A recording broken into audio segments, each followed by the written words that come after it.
Cine star గానీ politician గానీ ఎంత పెద్ద వ్యక్తి అయినా ఏ వ్యక్తి పైన అభియోగాలు వచ్చినప్పుడు ఆరోపణలు వచ్చినప్పుడు ప్రజలకు ఇబ్బంది కలిగినప్పుడు చట్ట ప్రకారం అతనిపైన కేసు నమోదైనప్పుడు 100% చర్యలు తీసుకుంటారు.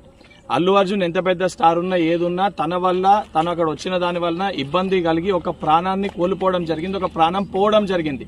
దానికి సంబంధించి ఆయన పైన కేసు నమోదై దానికి సంబంధించి ఆయన అరెస్ట్ చేస్తే, ఎందుకంటే ఇప్పటివరకు కనీసం ఆయన కండోలెన్స్ చెప్పడం కానీ ఆ ఇష్యూ పైన స్పందించలేదు. ఆ పొజిషన్ ప్రకారం కేసు ఆయనని అరెస్ట్ చేస్తే ఏదైతే సంబంధించి బడా వ్యక్తులకి స్టార్లకి మటుకే ప్రతిపక్షాలు ఏదైతే బీఆర్ఎస్ పార్టీ కానీ బీజేపీ పార్టీ కానీ సపోర్ట్ చేసే విధంగా మాట్లాడడం అనేది సరికాదు. సామాన్యమైన ప్రజలు ఒక కుటుంబం ఈరోజు ఆ యొక్క సంఘటన వల్ల చిన్నాభిన్నమైపోయింది. ఆ కుటుంబానికి సంబంధించి స్టార్ ఉన్నా ఎవరున్నా తప్పు ఆయన వల్ల జరిగింది కాబట్టి అభియోగాలు ఆయన ఎదుర్కొంటున్నారు కాబట్టి ఆరోపణలు ఆయన పైన వచ్చినాయి కాబట్టి చట్ట ప్రకారం ఏ చర్యలు తీసుకోవాలో అవి పోలీసు అధికారులు తీసుకోవడం జరుగుతుంది.